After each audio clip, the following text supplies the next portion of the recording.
Hi, I'm Linda Weisler Hughes, and I run the 50 plus group at Holy Trinity Parish. Retirement's a time of great transition, and it brings both excitement and uncertainty. And depending on who you are, the balance of excitement to uncertainty can be very different. Most of us had fulfilling careers that took up many of our waking hours. And when it comes time to retire, a lot of us ask, what now? What comes next? How do I find meaning in the stage of life? How will my faith and my community continue to shape me? And today's discussion is about exploring those questions together. Why is Holy Trinity and 50 Plus hosting this? Well, as most of you know, many of you are part of the Holy Trinity community. Community and social justice are deep parts of we have deep commitments to those elements of faith. I've specifically run the 50 plus group since 2016 with the intention of creating a space for parishioners and friends who are 50 or older, married or single, working or retired, to come together for fun fellowship, giving back to our community and deepening our faith. So this is all part of our little piece of the commitment that the overall parish has to these elements. Today's program fits well with that mission. It's why I'm so excited about it. It's actually the second IBC program that we've offered, and it's designed to help folks who are either retired or considering retirement to delve into some of the possibilities that this stage of life offers. Steve and I conceived this program after a couple glasses of wine at an IBC event last year, and as it turns out, it is particularly timely to have it now, considering all the churn and dislocation that's going on in our world. I'm just going to give a little plug for the 50 plus group. If you want to get involved with the group, I'm going to try to put my email in the chat, and you can send me a message. And if that doesn't work, we'll figure it out. So today, the structure of the event, it's designed to be both engaging and reflective. We're going to hear from a diverse panel of individuals who've already navigated the transition into retirement in unique ways. And they've done so through service, faith, and community engagement. And all of them are members of our Holy Trinity community. And our goal is to explore what it means to live a life of purpose in the stage of life. Our purpose didn't end when we retired. And how we can be intentional about shaping our retirement years. I'm now going to introduce you to our host, Steve Eberly. He's worked with IBC for 12 years. First as director of the Baltimore region, and now as vice president for advancement marketing and communications, a role he has held since 2019. With a storied career spanning over 2 decades in pastoral care and nonprofit management, Steve's driving motivation is helping individuals align their greatest gifts with the world's most pressing needs. Steve holds a BA in political science from DeSales University and an MA in pastoral and spiritual care from Loyola University, Maryland. He now lives just outside Philadelphia in the house where he grew up, which I think is pretty cool. Over to you, Steve. Thank you, Linda, and hi, everyone. It's really an honor to be here, and I'm so grateful for this invitation to partner with Holy Trinity on this. Holy Trinity's been such a wonderful partner for IBC for, I think, all of IBC's 30 years, and so it's just so great to be here with you.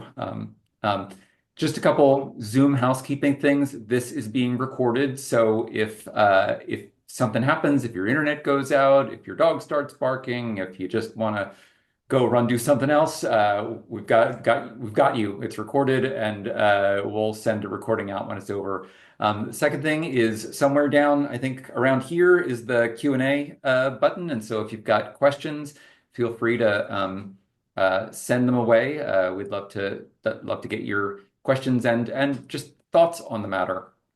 In retirement, so pretty much everyone I know has at some point looked at their calendar or gotten that Social Security letter in the mail, that annual letter, and thought, how much longer do I have?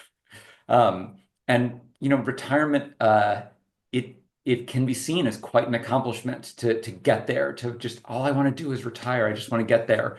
But others may be putting it off, others may dread it, and that's because what they know is that there's some challenges that come around with retirement. That shift away from the daily work environment, it can be isolating. I mean, there are built-in social circles that come with work. Um, People's professional lives are also uh, deeply tied to their identity. I mean, think about how many times somebody said, like, what do you do? And you say, I'm a fill in the blank. I'm a teacher. I'm a nurse. I'm a dog trainer. Um, you know, we build our identity on our professions more often than not. You know, not a lot of people say like I'm a train enthusiast, but it's usually around what you do for work. Um, and then there's like challenges around purpose. Whether we love our jobs or not, our jobs often give us a sense of purpose. They dictate when we wake up, they dictate when we go to bed. There's a lot there's a lot of our daily routine that is built around our jobs. And we at IBC, we've been helping people find meaning, purpose, and community in retirement for over 30 years now. And we know that retirement often offers a chance to deepen your spiritual life. It's a time to be able to give back and use your skills and wisdom to make a difference. Some might say that America's greatest resource is the wisdom and experience of our older generations. And we know that retirement is an opportunity to create strong relationships that are key to joyful and meaningful life. And so today, we've gathered here a team of people who are part of the IBC and Holy Trinity communities.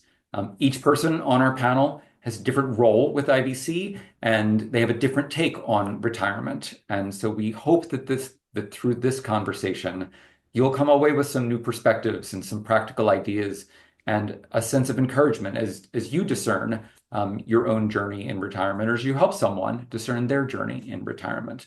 Um, and so I'd like to invite Jan Silvano, Susan Crow, Fran Knoll, Dennis D, and Mike Goggin to turn on your cameras and to join us.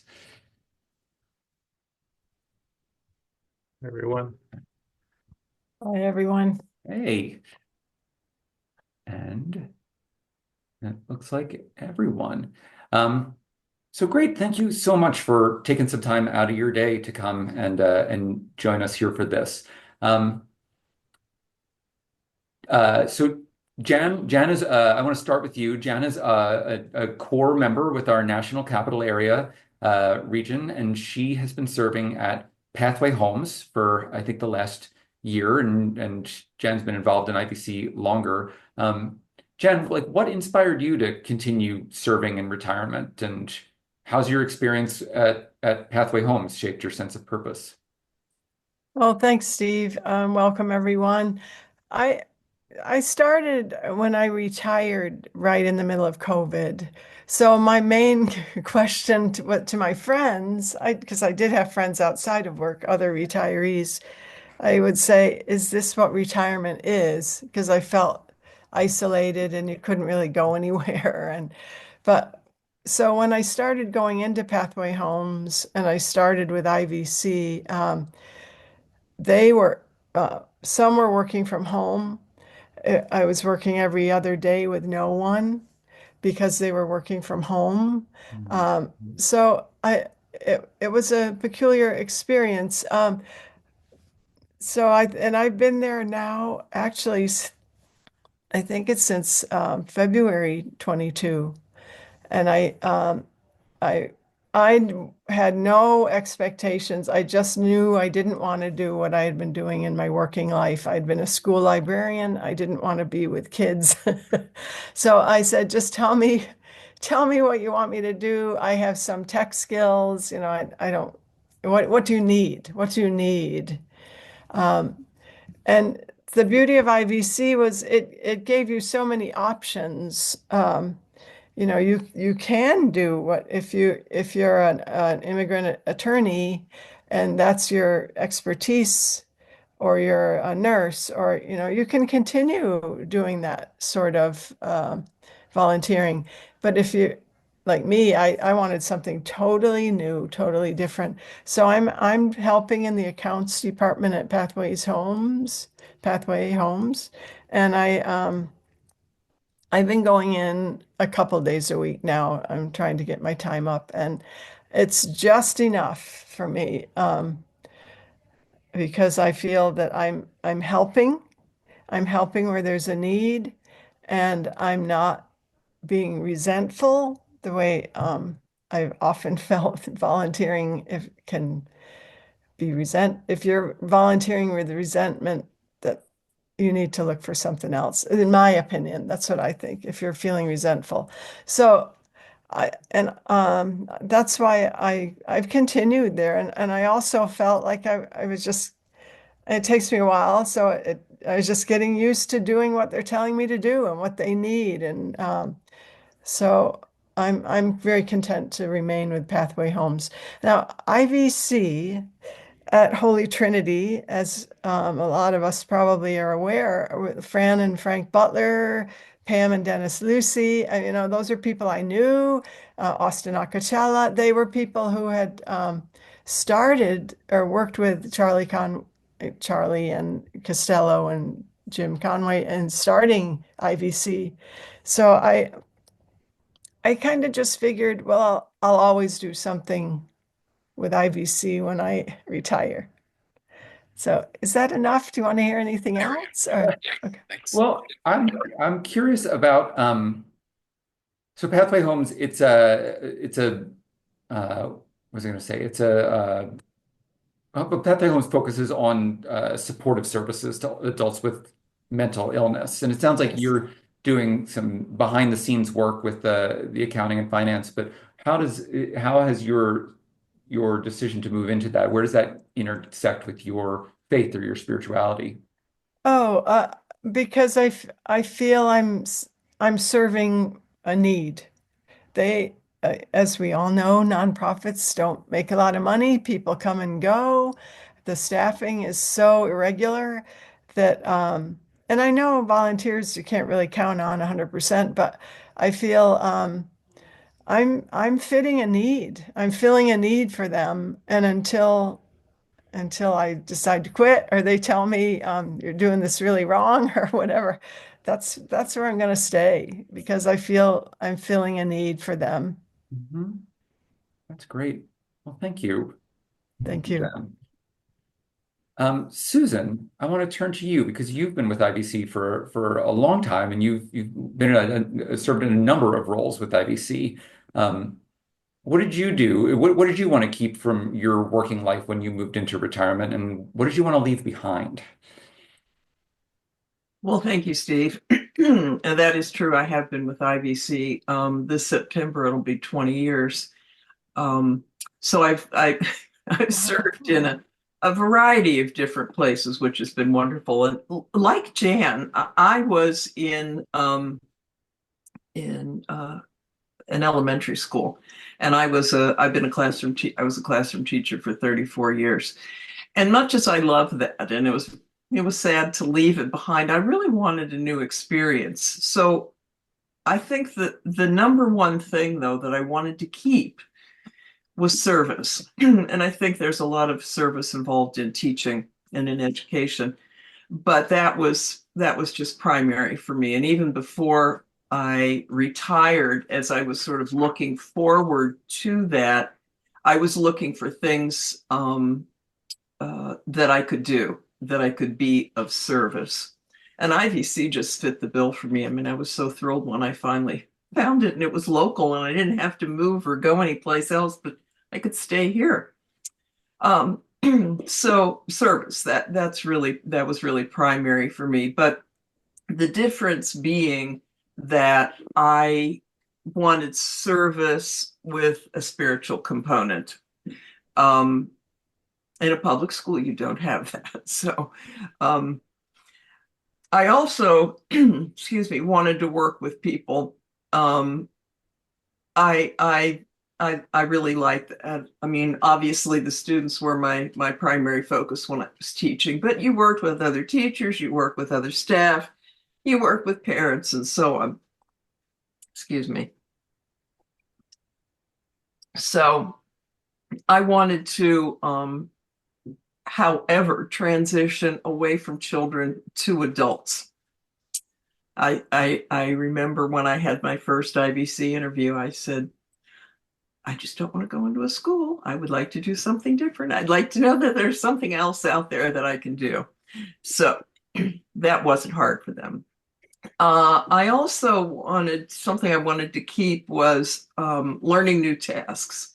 You know, as a teacher, I'm sure everybody remembers the concept of being a lifelong learner. And I think that's very important. And I have had that opportunity in IVC with each one of my different jobs. Sorry, I have been fighting this for the last 2 weeks. So IVC gave me an opportunity to continue to learn. Also, meeting people and adjusting to that. You know, we're always meeting new people. I feel like I have in my IVC assignments. So you meet different clients, you work with different staff members, and it's enriching to have those experiences. And I know as a teacher, we always used to joke that you really need to be flexible. You just need to be flexible, especially at the elementary level. You really need to be flexible. So in IVC, I feel like I've been able to continue doing that, which is a good thing, because I think the older I get, sometimes I don't want to do that. But this gives me the opportunity to do it. So what have I left behind? I think what I've left behind was really that whole formal classroom teaching, and having a very, very tight schedule that I had to keep to, and evaluations. I was very, very glad to give up evaluating people. So those are a few things I left behind. That's I can understand that. Thank you. I just want to just make a note. We have plenty of placements at schools in IVC, so not everyone who comes from a school setting gets out of it. So if you want to work with kids, we do have that. But I remember years ago, I worked with adults with developmental disabilities, and I absolutely loved it. And I think a lot about what my retirement might look like. And that's a population that I would really like to work with again. But I had to document what I was doing for the state of Maryland in 15-minute increments, and I very much do not want to do that. So I understand, Susan. Fran Knoll. Fran has been a spiritual reflector for IVC. Each of our core members can get matched up with a spiritual reflector for their journey. And Fran, I mean, in my introductory remarks, I talked about that shift in identity and purpose, and a little bit about people's shift in their spiritual lives. As someone who has accompanied core members over the years as a spiritual reflector, what have you observed about how faith evolves in that transition? Yeah, thank you, Steve. I would say that each one of my directees in retirement age experienced this spiritual shift. And for some, it began as they were maybe approaching retirement, um, or in the process of retiring, or moving from like full-time to part-time to consulting work, or confronted in early retirement. And this is another normal developmental stage, and human growth as well as spiritual growth does not stop on our last day at work. And the shift in our spiritual life is really a wonderful opportunity. It's a sign that God truly loves us and wants to flourish us, even now in our advancing years. We are still becoming. And, Carl Jung spoke in psychological terms about these two halves of life. and each half has a certain orientation. And these orientations correspond perfectly to the two halves of the spiritual life, where the first half is active, but the second half is more receptive. And in the first half of life, we're more inclined to see the world as a thing to be mastered, right? We want to leave a mark on the world, and we set and we chase after goals and expectations. We get an education, we find a profession, we live on our own, we find companionship, raise a family, travel. We're ambitious, eager to achieve, paddle the boat upstream with all our might, and our gaze is outward. Then comes the second half of life, which is about when people are retiring, maybe around the ages of 50, 60 or so, and your objectives have been reached. You have the home, the kids are out of the house, the book is written, professional goals are reached, you have a good social network, and so on and so forth. But now our powers begin to wane a bit. There's a little bit of diminishment, right? There's some gray hair, some wrinkles, not physically strong or mentally as sharp as we once were. What we do lose, we gain in wisdom, and we are discovering that life is suddenly this mysterious process, and it's now shaping us instead of us shaping it. And this is the shift. And as we transition to this second phase, we're more concerned about our inner selves. And there's a movement, there's a growing desire to foster and to deepen this inner life. And so during this time, really profound questions begin to arise.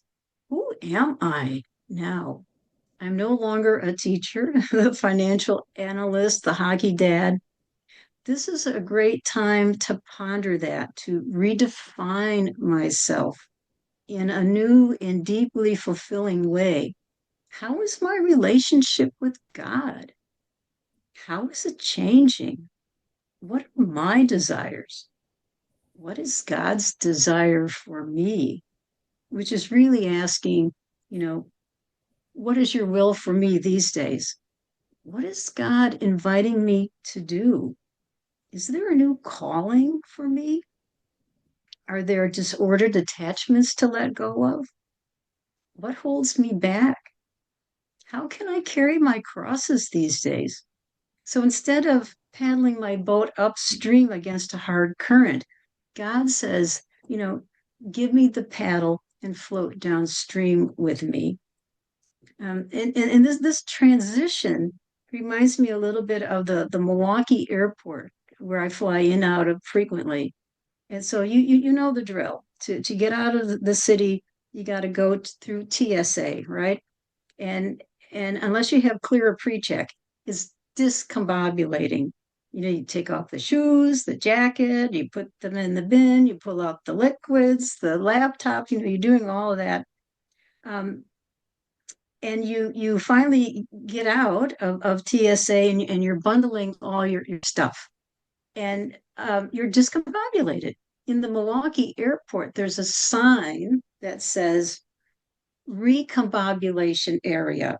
And it's a place where there are benches and where you can sit down and you can take all your stuff and repack it and redress and tie your shoes and find your boarding pass. It's a recombobulation area. And so transition into the spiritual phase of retirement is a bit like that. There's some disruption, there's some pain, but it's normal. It's okay. And it's even a gift. And so retiring people need a spiritual recombobulation space in their lives. And if you belong to Holy Trinity Parish, chances are you are there because you are attracted to the Jesuit charism of loving God and loving and serving others. Those two commandments are part of your DNA. So give yourself, the time and space to deal with these matters of your soul. And the parish really has lots of great resources for you. Well, that's Thank you, Fran. I love that. And I have seen that recombobulation area. And I used to work for the Jesuit Volunteer Corps, and we would have orientation for all of the volunteers at once. And if we could do that for IVC and bring all of our Corps members around the country together for an orientation, I would want there to be a talk called Recombobulation Area. Um, Bob Sutter, I want to move on to you. Bob is on IBC National Capital Area's Regional Advisory Council. And so every region of IBC has a team of people who volunteer their time to work with the director as an advisor. And so that's one of the roles that Bob plays with IBC. And so Bob, welcome. Thank you. You know, retirement is often seen as a time to slow down, and yet so many people uh, find themselves deeply engaged in service. From your perspective on the IBC's Regional Advisory Council, why do you think this stage of life is such a rich opportunity for people giving back? Well, thank you so much. It's really been, I've benefited so much just listening to my friends here on online. It's really terrific. I I'm not sure if I know the answer to this, your question. I only know my own experience and experience of others, and so maybe I could share that a little bit just to give you some sense of this, because it's a for me, I go back to the IBC forming in the Washington area 24 years ago. That's when I joined, and with my wife, and I was retiring from a pretty demanding job that I had. I had a series of jobs that were in the government, and they're just always demanding. You're constantly, your chain was being pulled all the time, by one person or another. And I was so glad to stop that. That would stop with retirement. But I like to do things, and so and my wife at the same time, and I really wanted to do it together with her, so that we could have. We have 4 kids, and the kids were grown up and so forth. Now we could spend time together. We got married at 22, sort of. So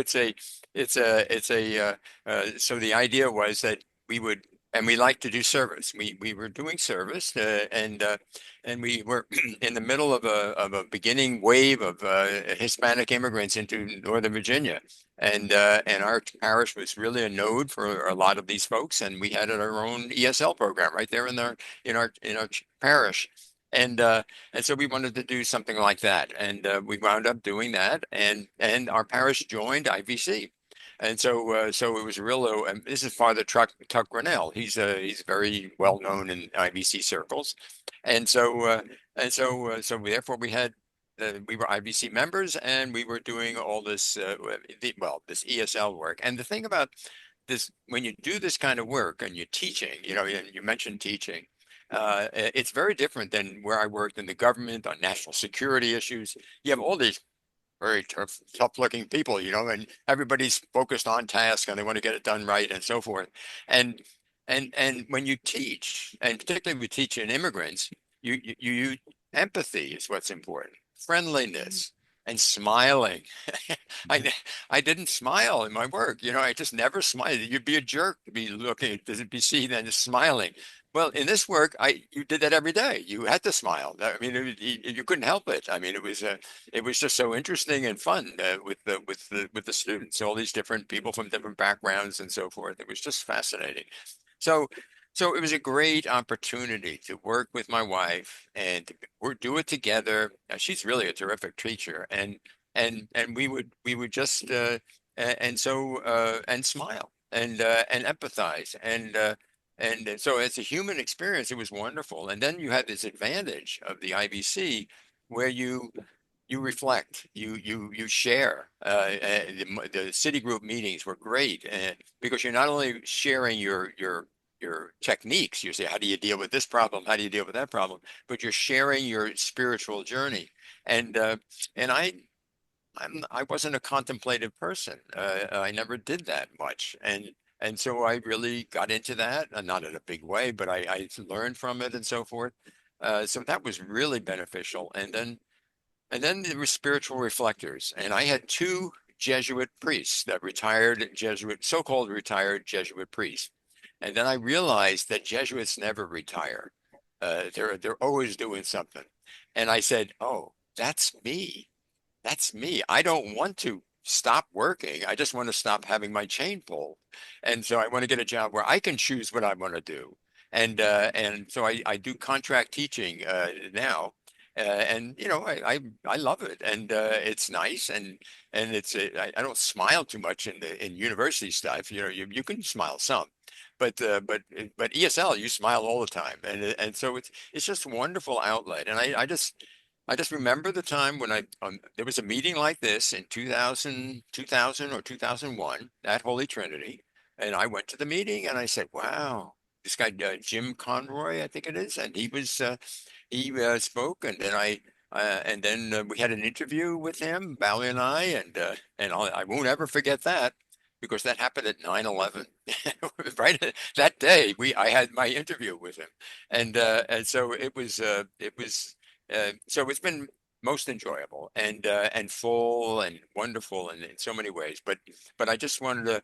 I think each person is different, and each person goes about this in a different way. The sense of what they want and so forth. But for me, there were just lots of advantages, and I hope I shared those with you. Yeah, thank you, Bob.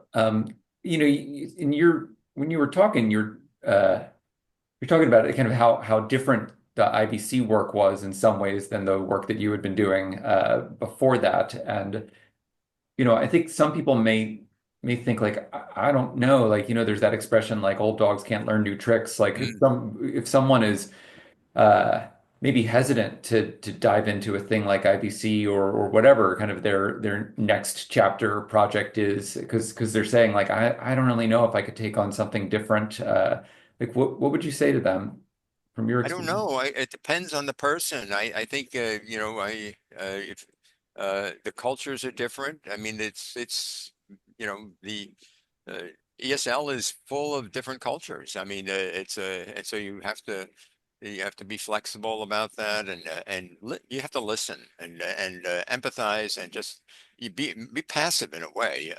You don't you have to teach, but basically on these matters. So. I think I can understand where some people wouldn't want to do certain things, but I think that you probably can find a lot of things to do. And IBC does a good job of making sure you have something meaningful to do. And so they can tell you what it is, and you can see, well, is that good for me? Maybe not. Maybe I should be, maybe I don't need to be in the front dealing with people. Maybe I need to be in the back doing the books or doing other such things. And so, uh, but I think there are places for everybody because when we go to the city group meeting, you meet people doing all these different kinds of things. It's not, there's no, I don't think there's anything uniform in that sense, except that we're all trying to serve, I think, most of us serve disadvantaged communities. That's the sense. Great. Um, Well, speaking of service, so Dennis's role with IBC is that he is actually the director of one of the partner sites where we have IBC members who serve. He's at the Father McKenna Center, which is a nonprofit that serves men struggling with homelessness. Dennis, thanks for taking some time to join us today. As a leader of one of the nonprofits that partners with IBC, you know, what impact have you seen from older adults engaging in service at your organization? Well, first of all, thanks for inviting me to participate. It's an honor for sure. Um, I guess the first thing I would say is at the McKenna Center, we have a quite kind of lengthy list of adult or senior volunteers that serve with us. You know, many of whom are actually have some connection to Holy Trinity. And so a lot of folks will be familiar with the McKenna Center. Some have been there. But how I would comment or answer the question you asked, I would say that older or senior volunteers that serve at the McKenna Center, I would characterize them as really foundational to our volunteer base. The older volunteers are in many cases long-term volunteers, you know, in some cases decades, who as such, because of their experience at the center, provide the younger volunteers, many of whom are students, with instruction with respect to the various tasks that a volunteer is asked to perform. Put another way, the older volunteers are really on a daily basis showing the student volunteers kind of the ropes around the center. At the center, the student volunteers are as young as middle schoolers from Holy Trinity or Mater Dei. And the older students, if you will, are in many cases graduate students, law students, medical students from Georgetown University. So that's kind of the range of the students. And for me, it's really given I'm kind of connected with a lot of these worlds in different ways, it's truly a joy to observe the exchanges between our older, more seasoned volunteers and the student volunteers. Just today at lunch, and this wasn't planned, but just today at lunch, I observed a class of 1968 Gonzaga graduate working and serving homeless men together with an expected class of 2029 Gonzaga graduate. I had to like take a pencil out to do that math. And then shared later the older Gonzaga graduate's a board member, and was down visiting, and he and I together had a laugh because that may be a new record, 61 years apart, but serving side by side at our lunch service. And so it's pretty amazing to watch that. And I don't have if I could go on maybe and say the senior volunteers are so valuable because they bring, and this is as it relates to the clients. So first I talked as it related to the volunteers, but as it relates to our clients that we serve, the senior volunteers are so valuable because they bring a lifetime of experience with them, which I believe allows them to better connect with our clients and maybe more, as importantly, better accompany our clients than a younger or student volunteer would be able to. And so it's really special to be just part of the whole process for myself, down at the center. Yeah. Wow. Thank you. And thank you for your service with the center, because it's such an important organization in Washington, D.C. Yeah. When I did the Capuchin Franciscan Volunteer Corps right after college. And as Linda said, I was a political science major. I was also a theology major. I didn't know nothing about nothing. I was just qualified to tick people off at parties with conversation. And I did this volunteer thing, which is what took me to Baltimore. And it was an IVC member, a woman named Ann Wagner, who came in and plopped her purse down at the desk next to mine. And I don't think I could have gotten through that year without someone to show me the ropes and to guide me. So when I hear you talking about that relationship between the young volunteers and the older volunteers, it hits me. Yeah, it's wonderful, and it's every day. It's every day, which is really inspiring. Mike Goggin. Mike is our director of our National Capital Area region. And Mike, you've been with IBC for, I think, 14 years, somewhere around there. And so you have seen so many core members as they've transitioned into retirement. You've accompanied so many people. What patterns have you noticed as people find purpose through service? Well, hi, everybody. Grateful for the opportunity to speak to you today. I have some history with Holy Trinity Parish. A long time ago, when Jim Mayer was pastor and Anna Thompson was DRE, I taught religious ed there at Trinity when I was an undergraduate up the street at Georgetown. So I know Marcia Thesson is on this call today, and Marcia, your son was one of my students way back when. And then later, about 20 years ago, I took a turn as chair of the worship committee as well. So some of you might know me from those roles. But sure enough, with IVC, I've been in place here as now senior director of IVC National Capital Area. It's about 13 years, started in July of 2012. At that time, I would say that the vast majority of our service corps members who were not called Service Corps members at the time. They were simply called volunteers back then. But the vast majority of them serve 2 days a week instead of one. And that's changed over the course of 13 years. I would say that, of about 75 people that are currently actively serving in this area for IVC, maybe 20 of them only are serving 2 days a week instead of one. So the trend that I see from that is that people are busier than ever, even in retirement.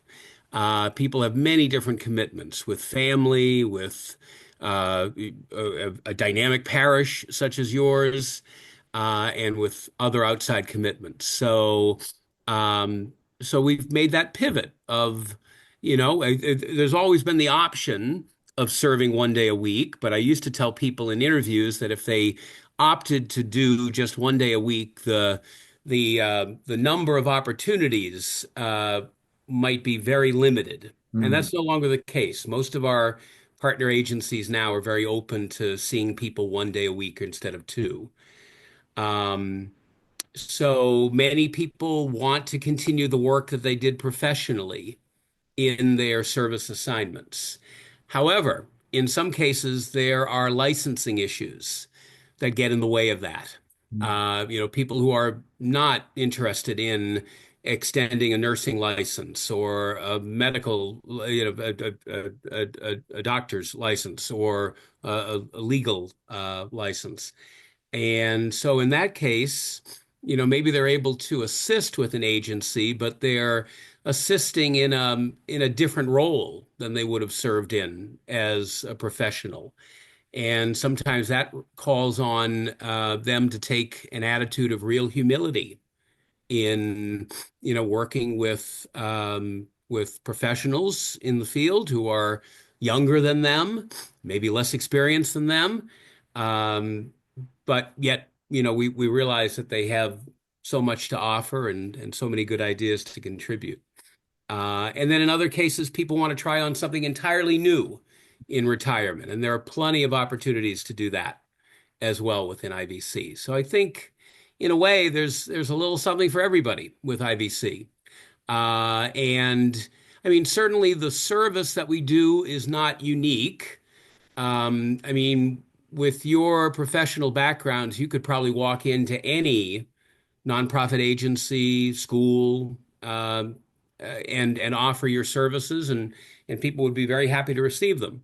But kind of the secret sauce of IVC is the spirituality component.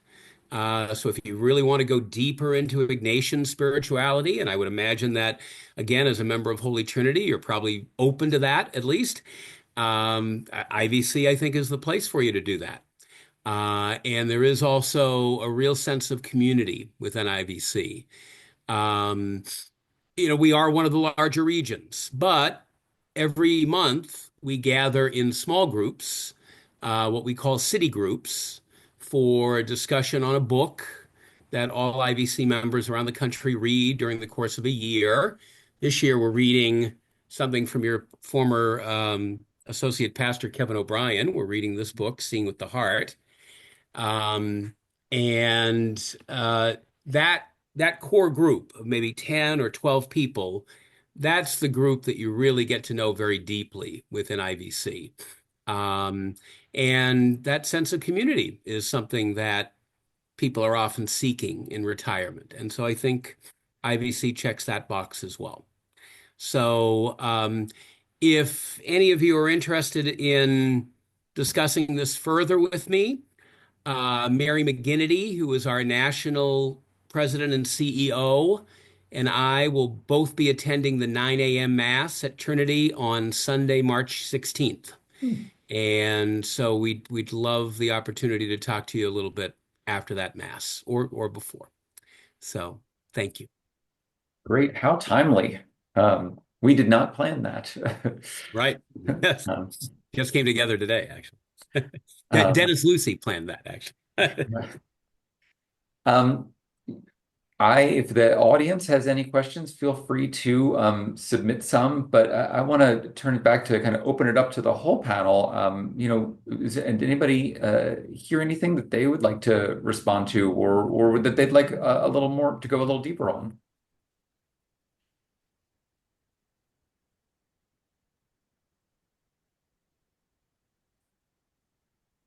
One thing I'd like to add is, and Mike Goggin actually mentioned this, but I think it's worth saying more about, is the whole idea of community in IVC.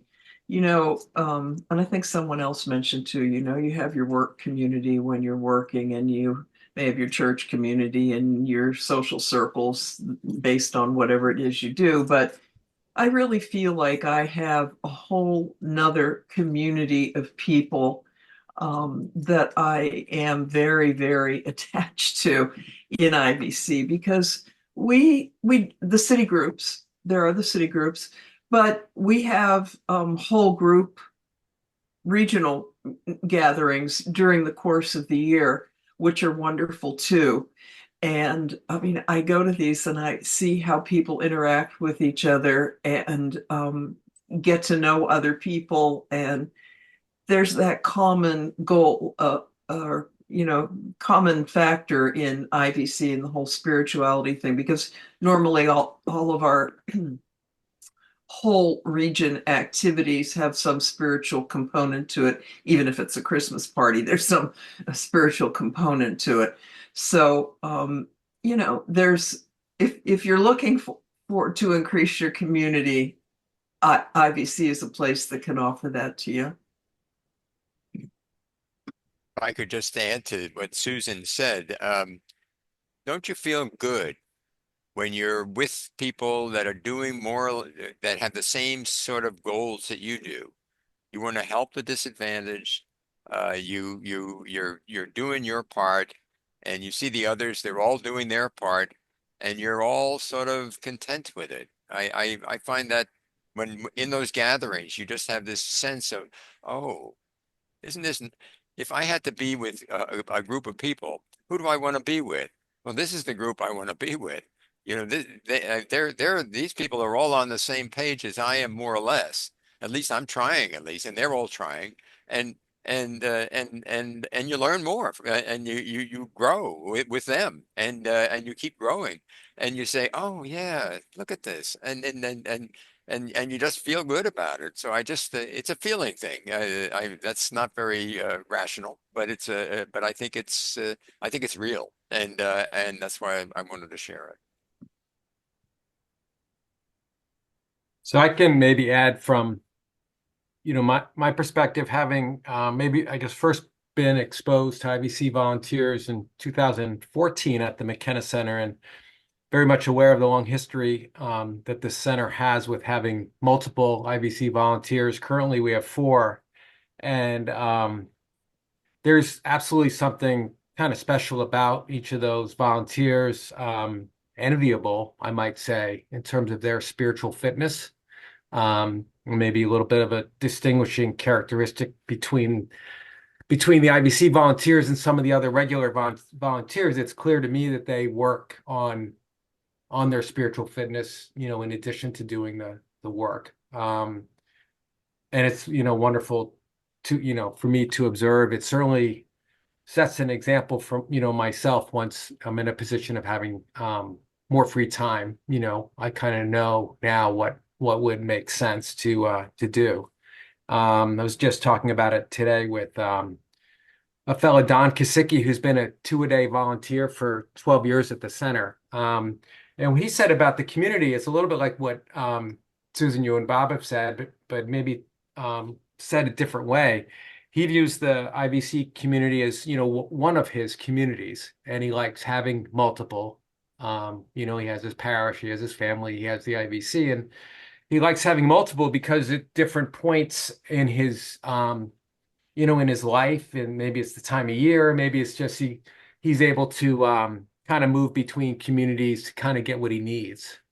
And he likes all of them for different reasons. And IVC is certainly, one of his, and it's been an important part of his life. And his wife, who's unfortunately deceased in this past year, she was a long-term IVC volunteer and was actually, I didn't know this, she was a volunteer, Pat Kasicki, before Don, before he had retired. She had started volunteering 1 day a week, and he sort of took me through the history. And he's a wonderful man. He was 79 this week. We had a cake for him, and it's all these things are so special, to be part of for me. And that's why I'm, so grateful for all of it, including, as I said, including being included today. Kind of made my afternoon. Let Yeah, me just add okay. that Dennis and I were together for some videotaping last week in Northern Virginia, and Dennis blew me away with the fact that not only did he remember that the fact that there were IVC volunteers there at the McKenna Center in 2014, when his own involvement with the McKenna Center was in a different vein, but he also remembered them by name, which I think is a great credit to you, Dennis, but then also a great credit to them and the lasting impact that they left on Absolutely. you. Absolutely. They made an impression then, and the ones that we have now, I think, are doing the same thing for clients and fellow volunteers. There's definitely something like a little bit different about the IVC volunteers from my own experience.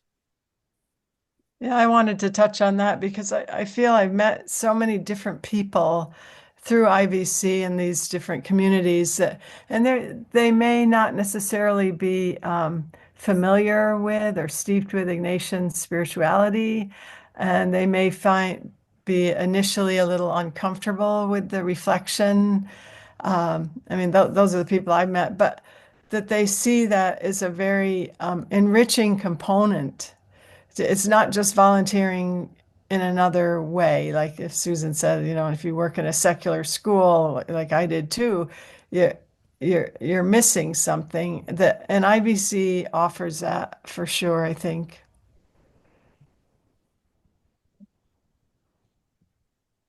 We've got a couple questions that have come in, and all of these have easy answers, which is nice.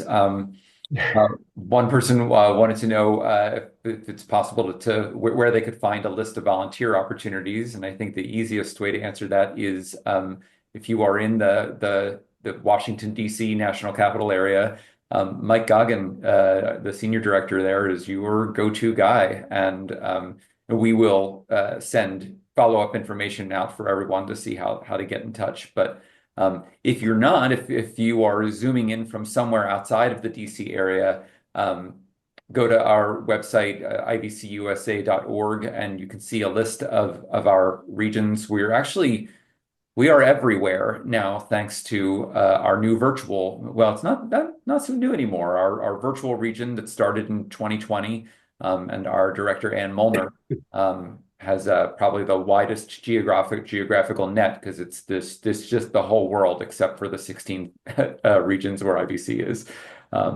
Someone else asked if they're interested in IBC, can they start now or do they wait till the fall? We do accept applications on a rolling basis. The program year does run September through June. We follow a curriculum each year, but there's if you're interested, connect anytime.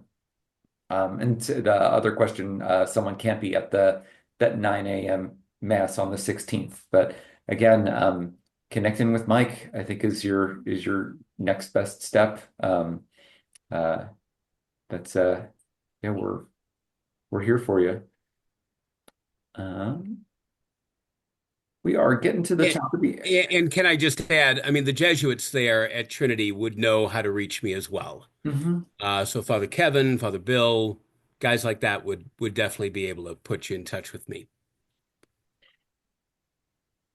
We are getting to the top of the hour, and I know we were budgeted to go to 4:15, but I know everyone, no one ever objects to having a few minutes of their day back. But any other thoughts before we wrap up?